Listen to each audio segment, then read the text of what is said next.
please give a warm New York Comic Con welcome to Laurence Fishburne, everybody.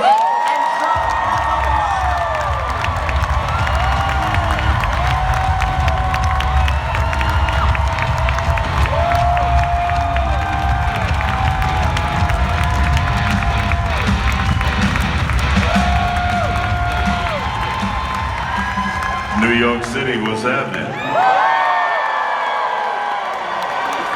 Good to be home. Guys, you feel the love? This is a nice thing. 25 plus years later, they're still committed to the cause. That's kind of crazy, isn't it? Yeah, it's kind of sick. Look at the Matrix stuff here. I know. You Cool. did that for us? Just for you. Oh, wow. Guys, what's the Comic-Con experience for you guys? Have you guys been to things like this before, or are we kind of like exposing you to... Never this size. This is extraordinary size and venue, and also I'm from Hoboken, so I can see my house from here. It's only my second con. You can feel welcome, guys. Only a second time. Laurence Fishburne. It's really nice, thank you. It's really beautiful. Before we get into the Matrix, I'd love to just talk a little bit about like your influences in the Comic-Con space. I know a little bit of your background, Laurence. You've talked about this. You grew up with this stuff. Like you were in it. Give me a sense of what you were into as a kid. I was into Marvel comics and DC comics and Dark Horse comics. I was into science fiction and Star Trek, Star Wars, A Boy with His Dog. I mean, Doctor Who, Space 1999. Yeah. The real stuff, yeah. And your resume, it must boggle the kid in you to look at your resume from, Perry White, Ant-Man, the John Wick films, The Witcher coming soon. I mean, it goes on and on, man. Yeah, but mostly, I mean, here, what's been great is like all the stuff that people have brought that shit I haven't seen before. Yeah. That's just been like so exciting. Like one guy brought like a Superman poster, a Man of Steel poster I've never seen before that was just like pristine. I was like, see, if I wasn't doing what I was doing, I'd be like waiting for him in a dark alley somewhere so I could steal it, Do you have a collection of your own, whether from your own stuff or... Yeah, I have a collection of comics. I still have my comics from the 70s. I have, action figures. I have a lot of stuff. The Sideshow guys have been really nice to me. Like, they sent me some really cool stuff. So I have a nice collection in LA. Probably a few action figures of yourself that you've got. Probably have some... Yeah, I have some of myself, but mostly my favorites are like Silver Surfer, and like The Flash, and stuff like that. I have a great big Galactus too. He's about like that big. Little guy. Yeah, little guy. Joe, for you, this part of your world growing up, I mean, you found yourself into a bunch of these things too, obviously. Yeah, I come for the money, but. No, I had like a true actor. No idea comic books. It was I didn't learn how to read until I was 19, so I like the pictures. The pictures are good. That was the thing. You didn't have to learn. You didn't have to know how to read to follow along. It's great that way. Well, okay, so 25 plus years later, is the Matrix like a daily part of your lives? How often do you get fans wanting to talk to you about the Matrix? The quotes, seeing it in pop culture. Does it feel like part of your daily or at least weekly life to this day, to some degree? Well, it certainly changed our lives. It's every day, anytime, most people, for me anyway, it's like I think that Morpheus is probably the character I'll be best remembered for. For you, Joe, does it feel like, I mean, did it change the course of your career? I mean, you obviously were working a lot prior, you've worked a lot since, but is that a demarcation point in some ways? It was the first time I'd ever been on a poster. I'm a journeyman character actor, and to be on this poster, on this most important movie that was, when we were making it, I knew that it was different and had an opportunity, but it was and I don't mean this modestly, it was just way beyond my ability to grasp what they were trying to say, and seeing the storybooks and all of that, and we shot we shot all the Matrix stuff first, so never had the benefit of seeing the Nebuchadnezzar until we started shooting on the Nebuchadnezzar, and I'm like, oh my God, it was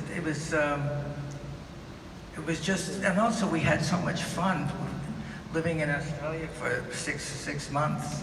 Yeah, it does feel like that Warner Brothers kind of like let the Wachowskis play and pay attention and just let their freak flag fly. Yeah, it was crazy. weird because it was like being on the most it was like the most expensive independent movie ever made. They gave us $50 million.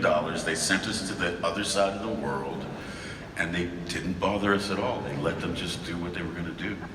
So let's back up a second, because I'm curious, like the origins of the Matrix, at least where you guys come into play. Joe, you'd worked with them on Bound, so you knew their talent, which, if you haven't seen it, an amazing first film that really demonstrates what they can do with a camera and how just. Well, it was an audition piece. You know, they made that movie so they could show the studio that they had the capacity, because they hired the DP and the editor. That was the team. If you say yes, so it really was their audition to be able to get them to let them direct the movie. So you've worked with first-time filmmakers, you've worked with veterans. Did it strike you, even on that set, like, oh, these folks, they've got the chops, they've got ambition, they know what they're doing? They knew what they wanted. I mean, in terms of communication, what I loved about them is that back then, is they were kind of like karaoke performers. They just demonstrated, you know, like larger than life characters with the sound effects, and then you do this and you do that, and I thought that was very charming and cute, and you know, an indication that they knew what the fuck they wanted.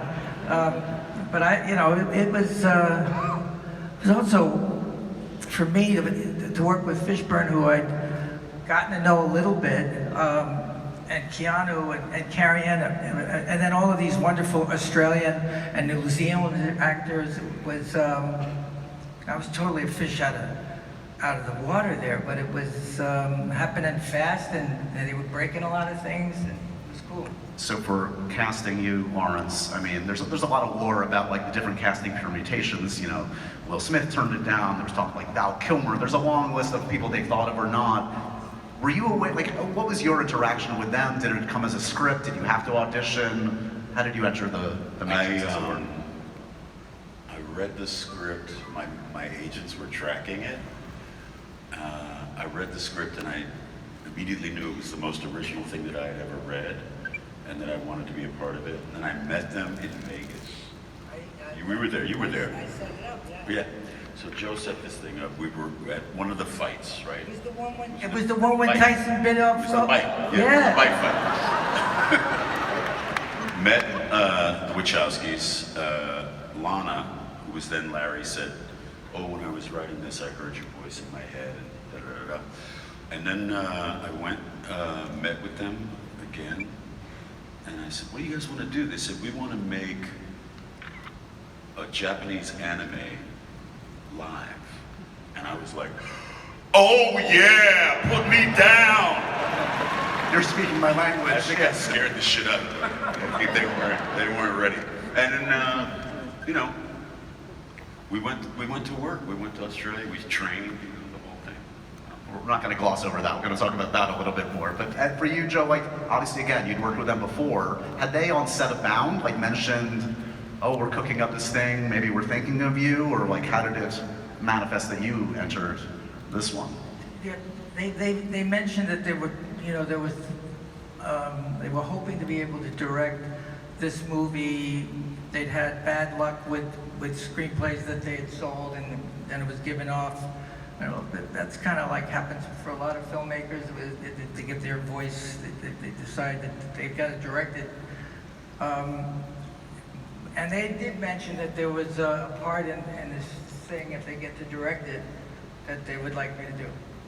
Yeah, I'll never forget, on a personal note, I was doing my college critic radio show, and Bound came out, and I had the Wachowskis on, and I'll never forget asking them what's next, and I have this tape, and they're like, well, we've written the script for Plastic Man, and we're also trying to do this sci-fi thing. We'll see if it comes together. Flash forward, The Matrix, unbelievable. I gotta tell you, that it's a very short story. Carrie-Anne has a dinner. They're all doing their wire work, and they're working, and Hugo and Keanu and Laurence, and Carrie-Anne had a little house in LA, and she made a dinner, and I'm there, and the Wachowskis are there, and they had told me that the studio wanted to cut the steak scene, and that Keanu was Keanu's favorite scene, and he was really fighting for the steak scene. And I said, you know, offhandedly, but you know, the guy's in the whole fucking movie. What's he worried about one little scene, right? So then I knew the story, so I go to Keanu. We're all eating, you know, sitting on couches and eating plates. I don't know if you remember this. And I said to Keanu, you know, we're going to be great in the steak scene. I'm so glad it's back in the movie. And you could hear a pin drop, right? And Hugo goes, I'm in that scene, mate. And the Wachowskis fall down on the floor. They're crying, laughing, right? And everybody's looking at me like I got two heads. And they're going, he hasn't read the script. Do you remember that? They never let me in on the jokes, Joe. You remember. What did you make of Morpheus? I mean, the stature of this character, I mean, he is, you know, it's a challenging character in 1,000 different ways. Like, it's a lot of, like, exposition. You kind of have to get out there. You're kind of like this mentor figure. Did you have a beat on who he was, on how to approach him right from the start? So, for me, Morpheus is, you know, just like story-wise, he's the dark mentor and the light mentor combined. Because usually, you know, like Star Wars, right? So Vader is the dark mentor, Obi-Wan is the light mentor. What's great about Morpheus for me is he's both. And it was just a matter of like understanding that, you know, he's the dark mentor as Morpheus in the Matrix, but in the real world, he's the light mentor. So for me, it was just like, I took a little bit of Rod Serling, I took a little bit of Leonard Nimoy, I took a little bit of James Earl Jones, and my mentor, my real mentor, Roscoe Lee Brown, and kind of wrapped it all up in there, came up with a sound that I thought was, you know, right for him. I'd love to show a clip, your entrance in the film, because I mean, you have one of these iconic entrances. It's also like one of these great characters where like, it's always great to be talked about for a while in a film, and we keep, shows up. and then you find it like, who is this Morpheus guy? We keep hearing him, we hear your voice early on, but it's not until about the 30-minute mark that you make an entrance, and it's an epic one. So as if we need a refresher, I want to show this clip from The Matrix. Check it out.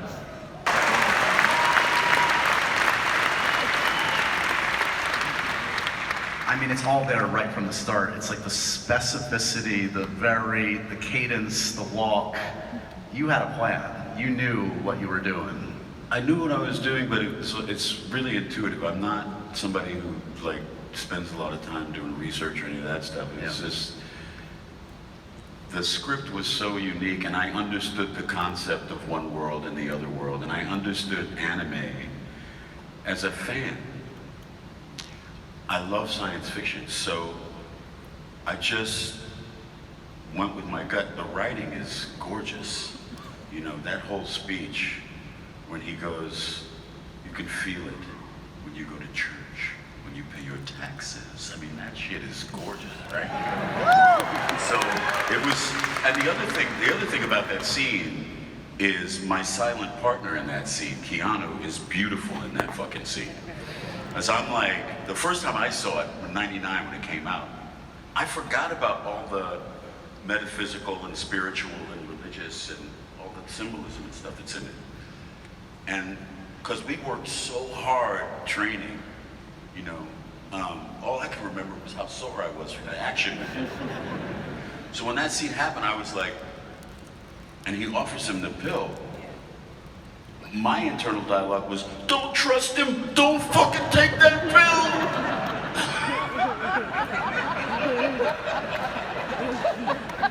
It's a different movie. I mean, I'm offering you these pills. You really shouldn't take either one. Don't do it, man! Bad idea. What did both of you guys like make of Keanu, like right from the start? I mean, he's such a singular performer. There's nobody like Keanu Reeves. No, that's the thing. There's nobody like Keanu Reeves. Yeah. Keanu Reeves is like a shooting star that appears in the sky once, and it burns really, really, really, really brightly, and we all just get to watch.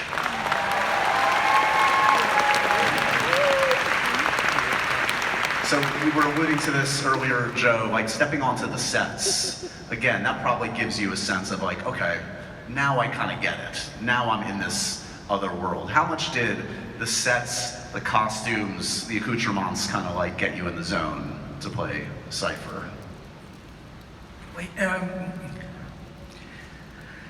it was everything, but it was just a sinking feeling when I walked onto that set. Like, oh my God, what did I do over in the Matrix? If I could have only seen this place first, I see, yeah. it would, you know, made major adjustments. But yeah, I'm always, you know, I'm an external actor. I work from the shoes up. Yep. And that kind of defines the internal workings. And I'm always trying to look at the connection of me inside the character. And the idea that I remember like making a note that everyone in the Nebuchadnezzar had a clear, extraordinary commitment to Morpheus's journey, and there was no doubt. And I chose that I was full of doubt and rage and bitterness, you know, because I chose to be in love with Trinity. That's never written, it's never talked about, and that to make a deal with the devil and betray the people I love and then never have any memory. I'm always arguing with my fans about this. Who wouldn't take that deal? Also, the thing with the Wachowskis, when this moron, Cypher, decides, he says, I want to be somebody important, like an actor. So good. What a loser. We talked about the steak scene. Let's look at the steak scene. It's another iconic scene. Let's take a look at Joey Pants do his thing with Hugo Weaving. Another clip from The Matrix. Here we go.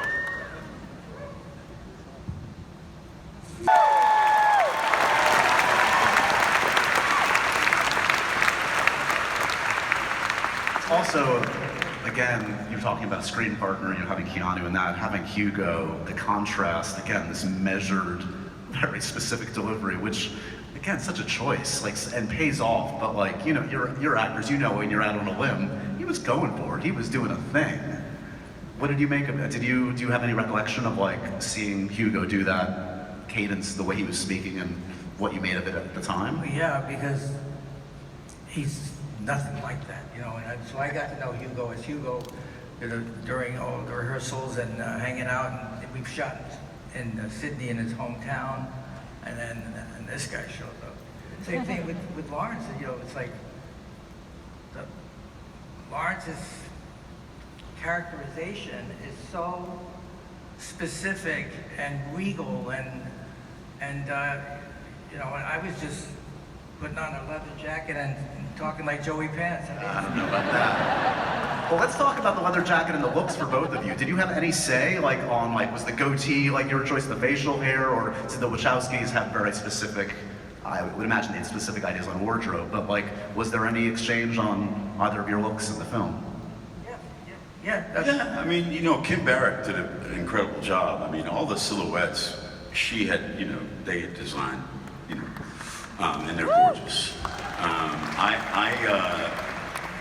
I was looking at the storyboards that they had for us, and in the storyboards, Morpheus's mask, I call it, the glasses were on, and the guy was making them, he handed me the glasses, and they had stems on them. And I went, those aren't the glasses. And he was like, what do you mean? I was like, look at the storyboard. There's no stems on those glasses. And he's like, oh, how are we gonna keep them on your face? I was like, it's not my problem, son. Not my department, sorry. That's why they look like that. Do you have any of the glasses? Do you have any of the I original? have one pair of the original glasses, and I gave one pair away to a young boy who was suffering with cancer, who was about 11 years old or something, way back then, you know, and he wanted to meet me. It was a Make-A-Wish thing. I gave him my glasses. And for you, Joe, any recollection of arriving at Cypher's look, wardrobe, facial hair? Was there a give and take, or? They really wanted this thing here. Soul patch now. But I forgot and I shaved it off when I showed up. They said, where's your? So we started out with a piece, and, you know, and then we let it grow out. The boots, I was over at their office and I had these cowboy boots that were made at somewhere in Brentwood, and they said, oh, those boots. So they used my boots, and but the glasses was very important to Kim with everyone's. Yeah, with every character. Very important to her. She worked from there and then worked her way down. Was there any talk loosely on that film? Again, you're kind of like a $50 million production out in the middle of nowhere. Wachowskis had no real resume to speak of. Was there talk of like, oh, this could be a franchise? We have other ideas for stories? I think they shared a lot of that with Keanu and Hugo. I wasn't aware of it until we were done with the first movie. And in the script, so Cypher's end, definitive in the script? What do you remember? They lied to me. They fucking lied. You know. Let's get to the good stuff. I made the mistake of telling them the fugitive story when I convinced Andy Davis not to kill me. Right. And then, you know, and Harrison was saying, you know, it's great, but if you get killed, you know, they'll feel sorry for you. And I said, what if there's a sequel? And Harrison smiled. He said, there's not going to be a sequel because I won't do this piece of shit again. And I said, famously, well, fuck you. We'll just chase some other $20 million asshole through the woods. And then Harrison, you know, came out. He said, you're doing it. So I told that to the Wachowskis. So then I was talking to Lily on the phone, and I said, hey, you can't kill me, right? You're not going to kill me. And Lily said, hey, Lana, you know, he doesn't want us to kill him. And I heard Lana off camera, like, knowing that I could hear this, and she said, well, just lie to him and we'll kill him later.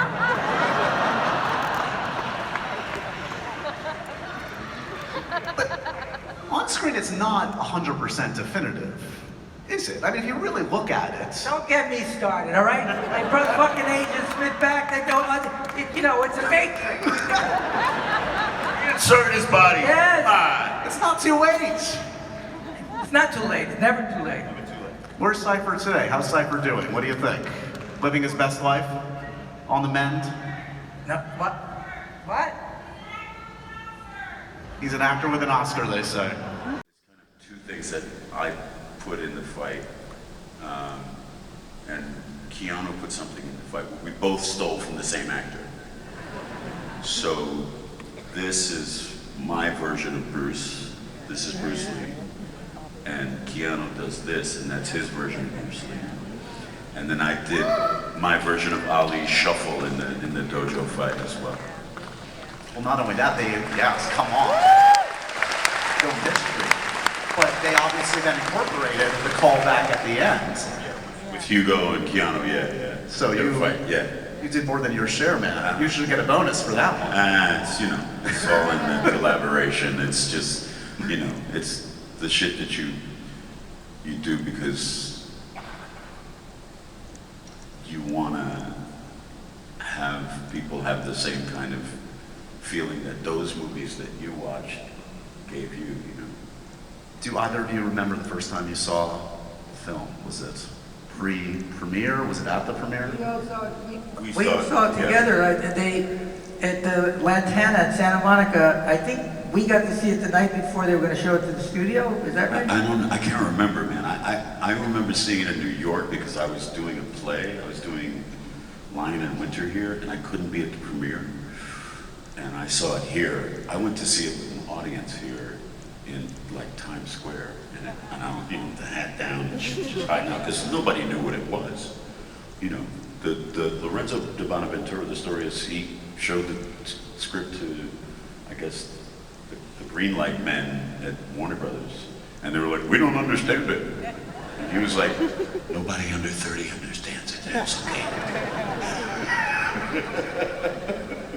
Do you remember, like, I mean, again, you read the script, you're on the set, but it's a whole nother thing when this is all put together, Joe. I mean, like, it must have been just a real treat. That's the goal of that's the dream of an actor, to see everything plussed up to the nth degree.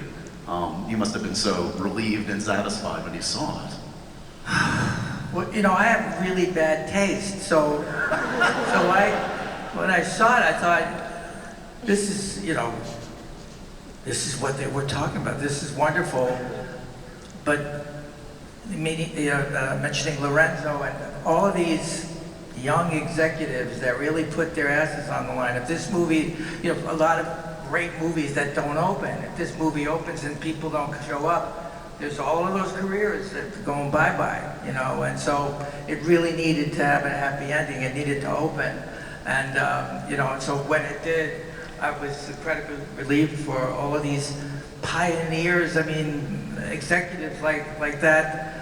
Nobody's doing that anymore. Everybody's so frightened. They want to go with the safe and the easy and the. You know, so that was a big gamble, even with the heads of the studio at that time. You know. And the fact that they shot it in Australia really creatively kept those voices at bay. No, I mean, it's so true. We don't get new Matrixes, as it were, original stories, unless someone takes a bit of a gamble, and Hollywood has gotten so safe. And it's scary to think about, like, you know, going forward, where's the next Wachowskis, unless someone takes a shot. And it happens. It just happens less than ever. Generally, like once every 25 years. Yeah. So, I alluded to, you know, the fandom at the start. What do fans bring up when they see you and they want to talk about The Matrix? Do you get a quote? Do you get a conversation?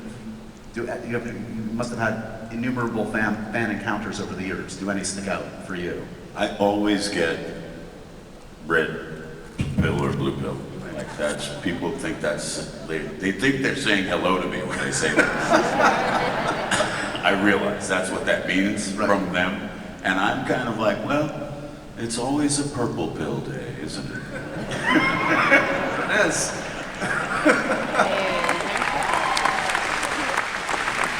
I mean, Joe, you have one of those resumes that they could bring up 1,000 different things, but can you tell a Matrix fan coming from down the road? This weekend, I've gotten maybe a half a dozen friends that have come up and admitted that they would have taken the blue pill. You know, yeah, you were right, you were right. Have you guys seen, you must have seen fan art over the years too of your there's some really amazing tattoos, the whole thing. Amazing fan art, man. It's been amazing. I mean, that was, remember the tattoo that we saw? That someone has? You guys saw a tattoo the other day, you're saying? It was not, no, it was back then. I think it was after we did the first movie. But someone showed us a photograph of someone who had me and Carrie-Anne and Keanu tattooed on themselves, which was like, really kind of mind-blowing for me, you know. As somebody who doesn't have ink, I was like, wow, that's okay, you know. Is there an actor or character that if you had to tattoo on your body, you would do? I'm forcing you at gunpoint. Joey, Laurence, you have to get this tattoo. Who would it be? You have to shoot.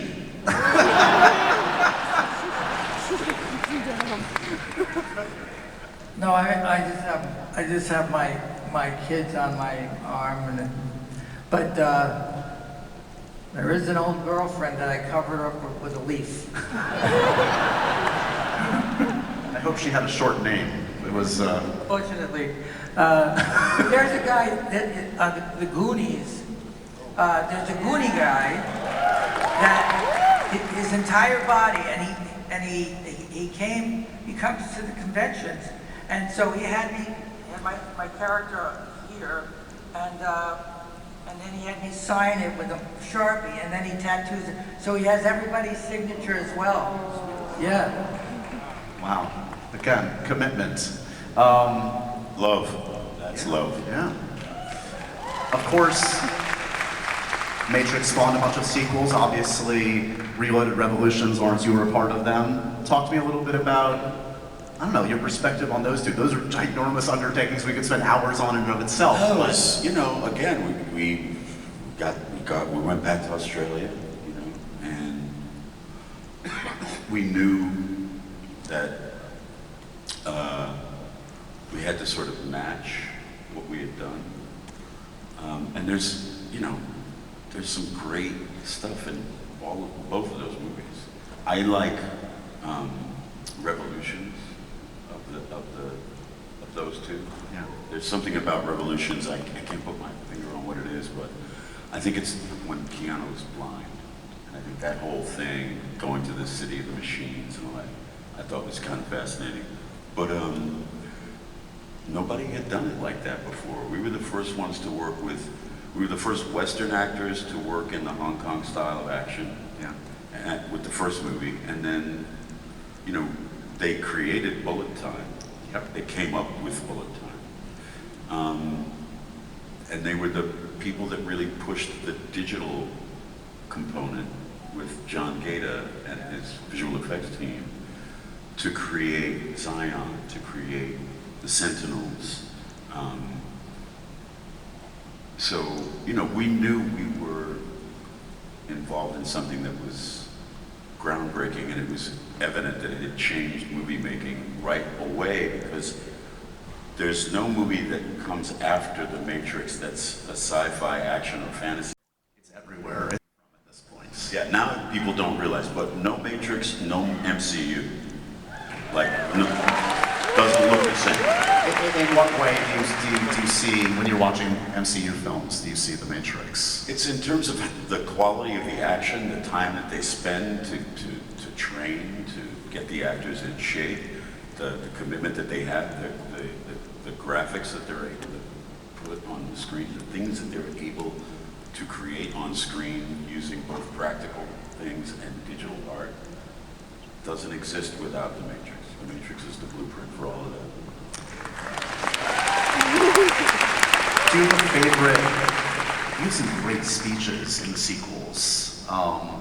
In the second one, there's some epic speeches you get to make. Do you have a favorite? I like the one that ends with, "Isn't that worth living for? Isn't that worth dying for?" Laurence, you know I printed it out for you if you want to give it a go right now. Do you want to look at it? If you want to play it, you can play it. Okay, I'm not gonna make him do it. He needs time to prep. He needs time to prep. Yeah, I can't just, you know. He's not a cold reader. It's not like saying, "You think that's air you're breathing now?" It's not as easy as Fair that. enough. I want to be friends in the future. It's okay. You know, the thing about what they did, it was a ballet. It was a continuous. There wasn't a lot of cuts. It wasn't a fast. It was like, it was all in one most of the time, because the actors, this is the first time where the actors were actually doing the kung fu. And then as a result of its success, everybody copied it, but poorly and badly, and with, you know, multi-cuts and, you know, tight shots. And if you look at the Matrix, it really is a symphony compared to what we see today. Yeah, I mean, the sheer amount of time that went into all these facets, the training you guys did, it's like, there's no shortcut to that. It's not the same. No, there isn't. So we did the Dojo fight. We trained for 6 months before we got to Australia. We got to Australia, we continued practicing the fight for at least 4 months before we shot it. And then we shot it over like 3 days. And we had never done it full out. Like, we had always marked it. We had never really used all of our physical energy to do it. So we shot it, I think it was on a Friday, the first time we took a shot at it. And by the end of however many takes that we did, both Keanu and I were black and blue. We were bruised, and our forearms, because we had never made contact like that before.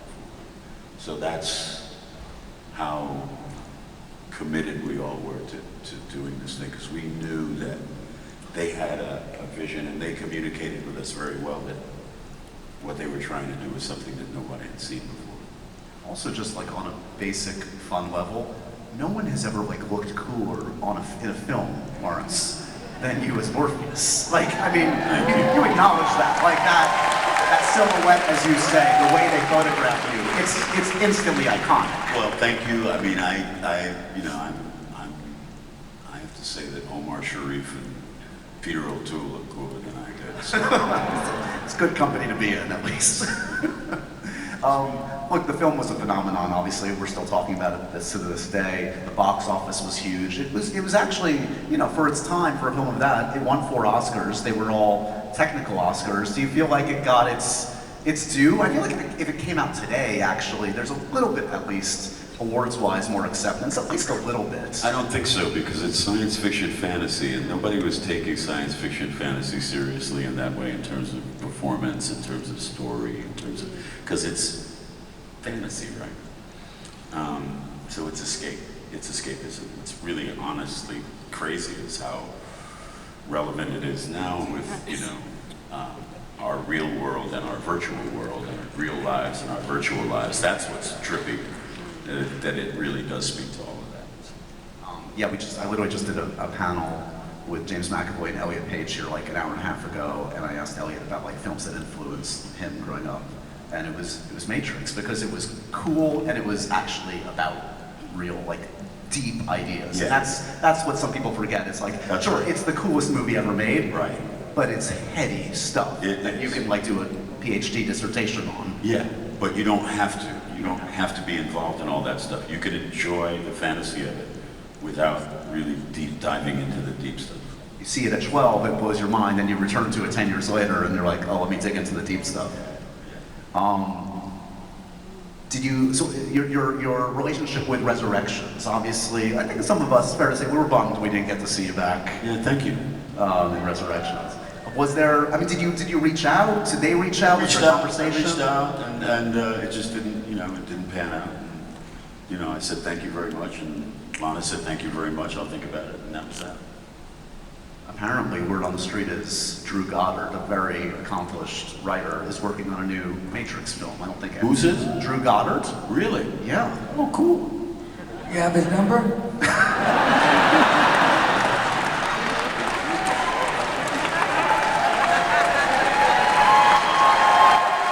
Joe Pantoliano. He's still got it. He's got the timing down. Your game in principle. You're not over it.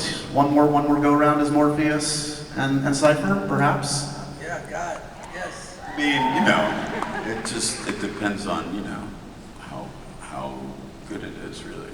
You know, if it's great, yeah. You know, if it makes sense. I mean, I don't know if it makes sense. You know? And then just outside, I do want to mention beyond the Matrix for both of you. You guys have such amazing filmographies that touch these worlds. I mean. To be Perry White, I mean, unbelievable. Yeah. Is that a moment, like you step on that set? Yeah, I mean, just to be able to, like, you know, say, you know, I'm talking to Kent, like to talk to Clark Kent, it's kind of cool. Yeah. Man of Steel is a great movie. I agree. Man of Steel is a great movie. You've been in plenty, from Daredevil to The Last of Us recently. I don't know if we're getting any more. Are we going to get any more flashbacks to your character in the future, The Last of Us? I don't think so, but I'm gonna be in the new Wonder Man series. Those MCU veterans now. Yeah, that was just officially announced, that the release date perhaps. So good experience there, Yahya Abdul-Mateen. Oh yeah. You know, and Sir Ben Kingsley. Come on. Just to hear him say my name, Joe Pantoliano. Did Sir Ben ever call you Joey Pants, or no? No, he never did. Is there a level of familiarity that He called me Lord Trousers. That's like the ultimate friendship level. There's Joey Pants and there's and my trousers. it's like Joe. I can't be Joey. I'm 74, so it's Joseph Trousers. Oh my god. I don't know how you got work done. So good. We're gonna see you in The Witcher. You keep adding to the genre resume too. Yeah, I got this offer to be in The Witcher with Liam Hemsworth. And I'm playing this character named Regis, who's a vampire, which is very interesting. First vampire on the resume? Yeah, first bloodsucker. Yeah, It's gonna be great. It's gonna drop on Halloween, so. amazing. Yeah. Is there any franchise you said? I mean, you know, you earned the love of this crowd. You already had it, but at the start when you're mentioning Star Trek, Star Wars, everything, you're into all of it. Let's manifest something for you, Laurence. There's still plenty of road to go. What do you need? What do you want? I know that they're talking about the X-Men now. What do you want? What do you want? At this point, I want one of two things. The first thing would be, what do you think about Laurence Fishburne as Professor X?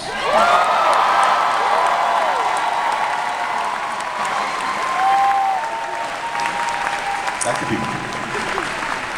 approved. Greenlights. That could be cool. And then, I don't know, I'm gonna let you guys decide. I can't figure it out.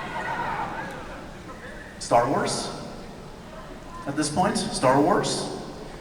No, I'm good. I'm watching everything. Do you watch it all? I'm watching every Star Wars. I'm in the middle of, what's it, Rebels now? Yeah. I'm in the middle of Rebels now, man. I'm good on the couch with Star Wars. I don't need a lightsaber. I don't, pew pew. I don't need it. I enjoy it.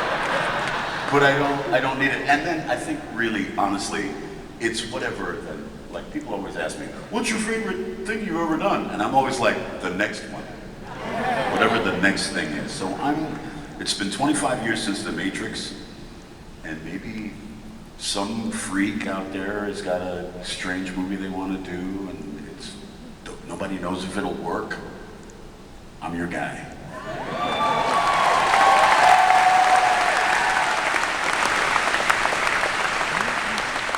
They are available for work. Get your crazy scripts ready.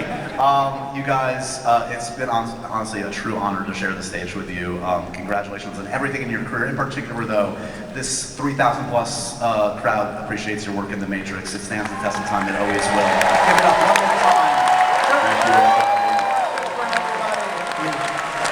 And we're gonna do a quick photo. Facing this way, class. Stand up, guys. We're gonna do a quick photo over here.